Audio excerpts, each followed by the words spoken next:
A kind stranger saved her. His real intentions will shock you. An African tale of trust, betrayal, and redemption. Adisa ran through the dense forest, her feet pounding the earth with urgency. The village behind her was a scene of chaos, flames consuming thatched roofs, screams piercing the night. The raiders had come without warning, leaving destruction in their wake. Alone and terrified, Adisa clutched the amulet her mother had given her, praying for a miracle. Hours passed as she wandered deeper into the wilderness, her body weary and her spirit almost broken.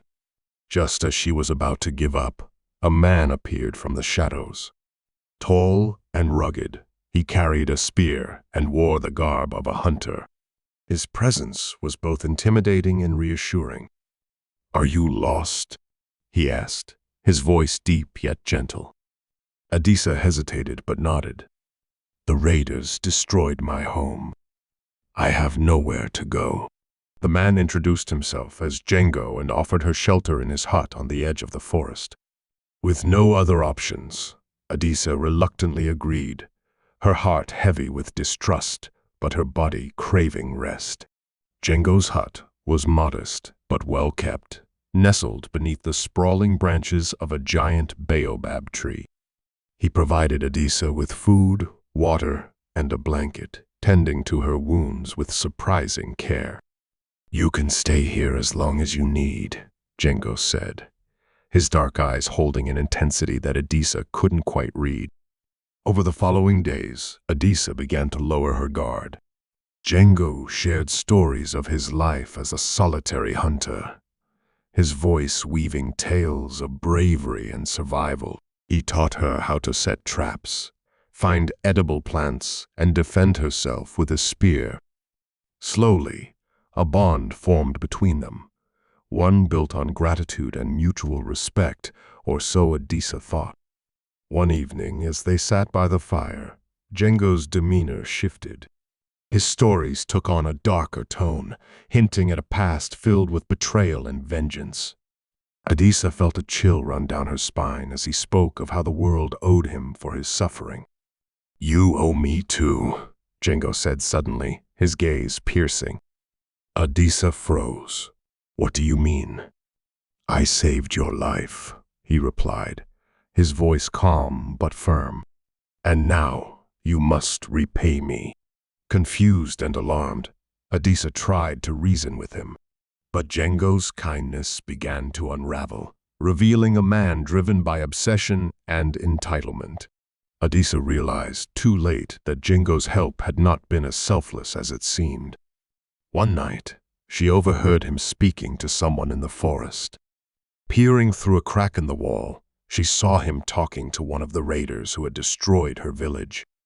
The truth hit her like a blow. Django had orchestrated her rescue, planning to use her as leverage against her family, who had fled to another village. He knew her lineage carried wealth and power, and he intended to trade her for a hefty reward. Determined not to fall victim to Django's schemes, Adisa waited for the right moment to act. While he was out hunting, she gathered her strength and the survival skills he had unknowingly taught her. Using a sharp rock, she cut the ropes he had begun using to confine her at night and fled into the forest. But Django was not far behind. As she ran, her heart pounding in her chest, she prayed for the courage and wisdom to outsmart him. Adisa stumbled upon an old shrine hidden deep within the forest. The amulet her mother had given her began to glow faintly, as though guiding her. Kneeling before the shrine, she whispered a desperate plea for help. As Django closed in, a group of villagers emerged from the shadows, armed and ready. They were led by a man who recognized Adisa's amulet, a symbol of her family's lineage. The villagers overpowered Django and tied him up, his betrayal finally exposed. Django was brought before the village elders, who judged him for his actions. Adisa, though shaken, found strength in the support of the villagers. Her family, who had believed her lost, was overjoyed to be reunited with her.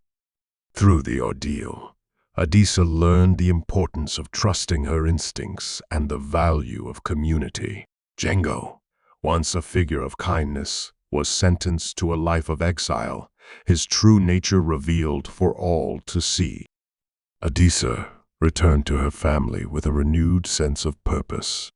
She vowed to honor her mother's memory by using her experiences to help others who had suffered at the hands of deceitful people.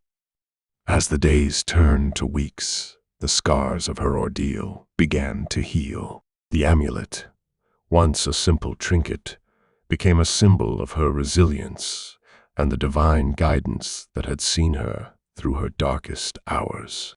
Epilogue. Adisa often thought of Django, not with hatred, but with pity.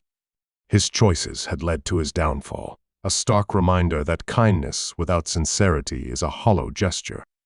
Her story became a legend in her village, a cautionary tale of trust, betrayal, and the ultimate triumph of truth over deception. True kindness comes without strings. Trust is sacred, and those who betray it will ultimately face the consequences of their actions. Adisa awoke to the gentle rustling of leaves and the faint scent of roasted roots wafting through the air. For a moment, she forgot the chaos she had escaped.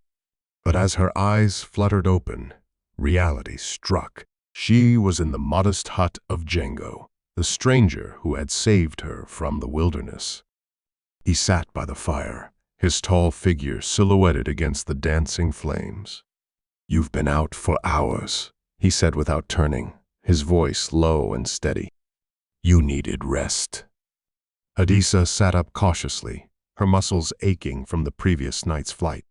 The hut was simple but comfortable, with a thatched roof and walls made of tightly packed mud. A spear leaned against one corner, and bundles of herbs hung from the ceiling, filling the space with an earthy aroma. "Eat," Django offered, handing her a portion of roasted yam.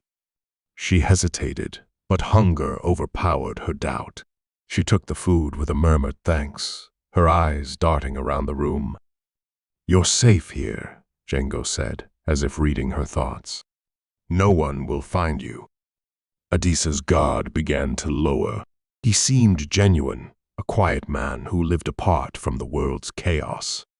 He asked her no probing questions, only sharing tales of his life as a hunter. "I live alone," he explained. "After losing my family to sickness, I found peace here, far from the noise of the village." Adisa felt a pang of empathy for the stranger. She, too, had lost everything in a single night. Over the next few days, Django's actions only reinforced his image as a protector. He taught her how to mend her clothes with thorny vines and even showed her a secret spring where she could bathe safely.